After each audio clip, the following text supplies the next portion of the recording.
एक समय की बात है। एक गांव में एक उचलू नाम का एक बहुत ही शैतान बंदर रहता था। वह शैतान बंदर बहुत ही ज्यादा नटखट लेकिन समझदार भी था। वह सुबह से शाम तक शैतानी और बस उधम ही करता रहता था। बस उसका एक ही काम था, पूरा दिन उधम और शैतानी करना और इधर उधर अपने जानवर मित्रों के साथ खेलना।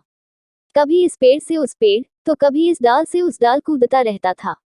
वह खूब मस्ती करता था दिन भर, परंतु दिमाग का वह बहुत तेज और समझदार था और साथ ही साथ वह बड़ा होशियार भी था।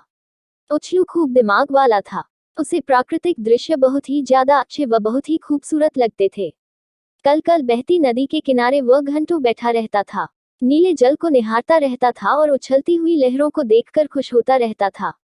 नदी के पीछे सुदूर पर्वतों को देखता रहता था और सोचता कितने सुंदर होते हैं सारे पर्वत और यह सब कितने विशाल है ये। उसे हरे भरे पेड़ अच्छे लगते थे, हरियाली अच्छी लगती थी। वह डालियों को निहारता रहता था और उस पर बैठे पक्षियों की आवाज सुनकर आनंदित होता रहता था। और उछलू कभी कभी यह भी सोचता था कि काश उसके पास भी पंख होते तो वह भी खुले आसमान में अपने रंग बिरंगे पंख फैलाकर उड़ता और हवा से बातें करता। उड़ते उड़ते जिस डाली पर मन करता वह बैठ जाता। लेकिन ऐसा न था क्योंकि उसके पास पंख न थे। उछलू सोचता, काश उसके पास कागज और रंग होते तो वह लकड़ी की कूची बनाकर सुंदर चित्रकारी करता, नदी बनाता, उसमें तैरने वाले डोंगे बनाता और बतखों को कागज पर उतार देता। खूब सुंदर सुंदर मछलियां बनाता और उनमें रंग भरता और अपने जानवर मित्रों की भी चित्रकारी करता। आकाश के तारों को भी जमीन पर लाकर कागज पर उतारने की इच्छा हो आती उसे, पर क्या करता, रंग कागज कुछ भी तो नहीं था उसके पास। नदी किनारे रेत से खेलता उदास बैठा रहता और सोचता रहता कि काश उसके पास भी रंग बिरंगे रंग होते तो वह भी गांव का बड़ा मशहूर चित्रकार कहलाता। एक दिन वह पास की बस्ती की रंग बिरंगी रंगों वाली एक दुकान में गया और दुकानदार से कुछ कागज और रंग मांग कर ले आया। दुकानदार बहुत ही उदार था तो उसने चित्रकारी का सब सामान उछलू बंदर को दे दिया। उछलू बंदर ने दुकानदार को ये भरोसा दिलाया कि जैसे ही चित्रकारी के पैसे मिलेंगे वह उधारी चुका देगा। दुकानदार मान गया। उसकी योजना थी कि वह अपने सब मित्रों के चित्र बनाएगा और उन्हें बेचकर वह उनसे पैसे कमाएगा और जंगल का एक बहुत ही मशहूर और अच्छा चित्रकार बनेगा। सबसे पहले उछलू बंदर ने एक नदी का चित्र बनाया, पानी बनाया, उछलती हुई लहरें बनाई, खूब सुंदर सुंदर मछलियां भी बनाए और तैरती हुई नाव भी बनाई। नदी के पीछे वाले हरे भरे वृक्षों से लदे पहाड़ बनाए, लंबे लंबे खूब हरे भरे पेड़ और पौधे भी बनाए, प्यारी प्यारी तितलियां बनाई। चित्रकारी की बात बहुत जल्दी पूरे जंगल में आग की तरह चारों तरफ फैल गई कि उछलू बंदर बहुत अच्छी चित्रकारी कर लेता है। एक दिन गिल्लो गिलहरी उसके पास आई और कहने लगी, उछलू भैया मेरा भी एक चित्र बना दो ना। चल हट, आईने में अपना मुंह देखा है कभी? चित्र तो रंग बिरंगे जानवरों का बनाया जाता है और तुम रंग बिरंगी नहीं हो तो तुम जाओ यहाँ से और मेरा वक्त जाया मत करो, क्योंकि अब मैं एक मशहूर चित्रकार बन गया हूँ और मुझे बहुत से रंग बिरंगे जानवरों के सुंदर सुंदर चित्र बनाने होते, तो तुम जल्दी से यहाँ से चली जाओ और मेरा समय बर्बाद मत करो।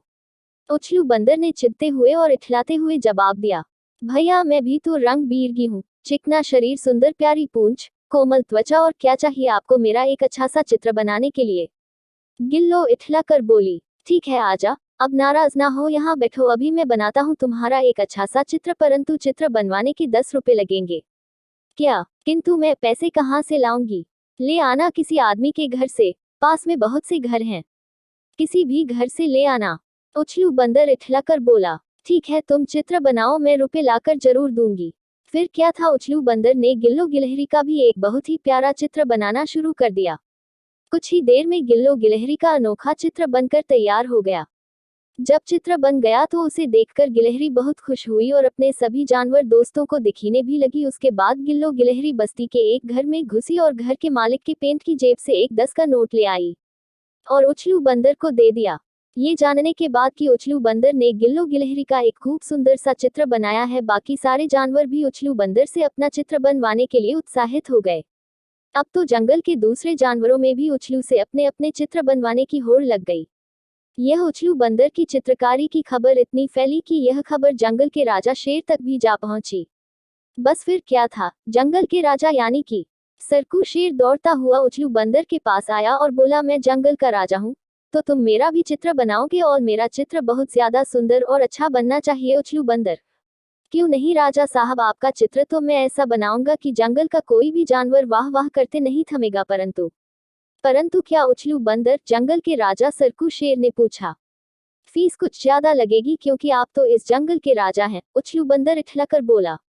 अबे कितनी लगेगी उछलू बंदर, मैं इस जंगल का राजा हूँ, जो मांगोगे मैं तुम्हें वह दूंगा, क्योंकि आखिर मैं तो इस जंगल का राजा सरकू शेर हूँ।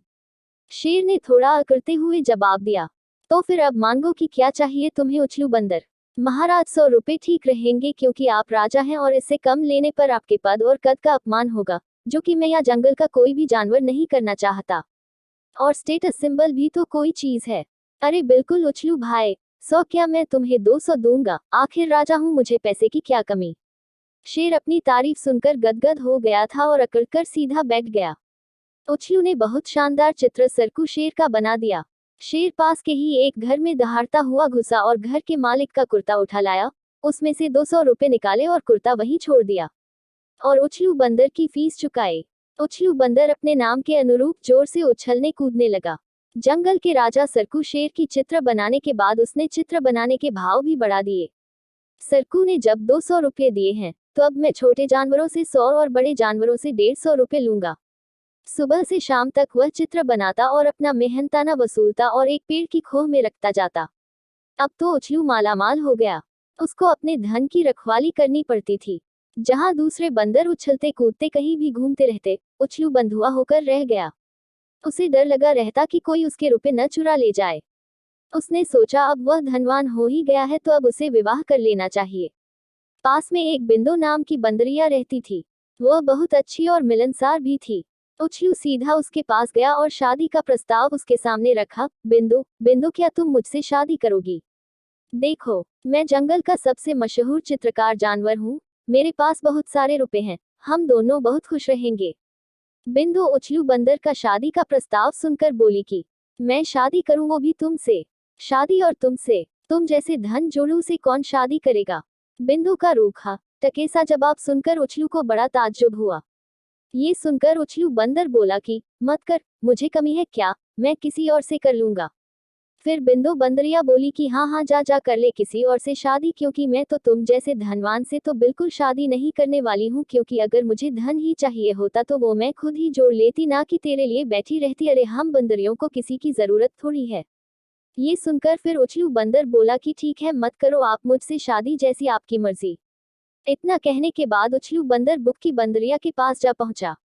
बुक्की बुक्की, तुम मेरे साथ शादी कर लो, मजे में रहोगी, मेरे पास बहुत पैसा है, हम मजे में रहेंगे। ये बात सुनकर बुक्की बंदरिया बोली, मुझे पागल कुत्ते ने काटा है, जो मैं तुझ जैसे धनवान और पैसे के पीछे पागल बंदर से शादी करूं और अपनी जिंदगी बर्बाद कर लूं।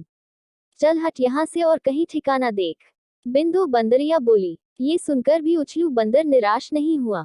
उसे विश्वास था कि उसके साथ कई सारी बंदरियां शादी करने को तैयार हो जाएंगी। फिर वो दौड़ता हुआ बकी बंदरिया के पास जा पहुंचा। बकी पेड़ की शाखा पर आराम कर रही थी। उसने नीचे से ही आवाज लगाई, बकी, मैं तुम्हारे पास बहुत ही जरूरी काम से आया हूँ, जरा नीचे तो आओ। अभी तो मैं आराम कर रही हूँ, कल आना। बकी ने अंगड़ाई लेते हुए जवाब दिया। बकी सोच ले, मैं तेरे पास अपनी शादी का प्रस्ताव लेकर आया हूँ, मौज करेगी? एक बार हाँ बोल दे बस, देख फिर मैं तेरे लिए आसमान सितारे भी तोड़कर ला सकता हूँ। चल मेरे साथ, देख कितने सारे रुपए मैंने खोह में जमा करके रखे हैं। बकी ने सोचा कि मैं इसके साथ जाती हूँ और उसे समझाती हूँ कि पैसा जानवर की नहीं बल्कि इंसान की काम की चीज है। फिर क्या था, वह उसके साथ चल पड़ी। एक पेड़ की खोह में उछलू ने खूब सारे पैसे एकत्रित करके रखे थे।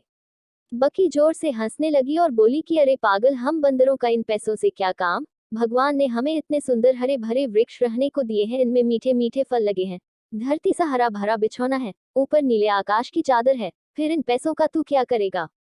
क्या तू आदमी बन गया है? पैसे तो इंसान ही जोड़ते हैं और जोड़ते जोड़ते मर जाते हैं। हम वो बंदर हैं, मस्त कलंदर हैं, सारे जंगल में विचरते हैं, जहाँ फल मिल गए खा लिए, जहाँ जल मिल गया पी लिया। तुमने तो बंदर धर्म छोड़कर आदमियत अपना ली है। फेंक दो ये रुपए, मैं अभी तुमसे शादी कर लेती हूँ। इतने में बिंदु और बुक्की भी वहां आ गईं। तीनों ने बंदर के गले में हाथ डाल दिए। उछलू बंदर समझदार था, वह समझ गया कि पैसा जानवर के मतलब की चीज नहीं है। फिर वह खोह में घुसा और सारा धन निकाल कर बाहर फेंकने लगा। तीनों बंदरियों ने वह सारा धन उठाकर दूर सड़क पर फेंक दिया। अब उछलू बंदर से विवाह करने के लिए तीनों बंदरियां तैयार थीं। आजकल उछलू चित्र तो बनाता है, किंतु बिल्कुल मुफ्त में।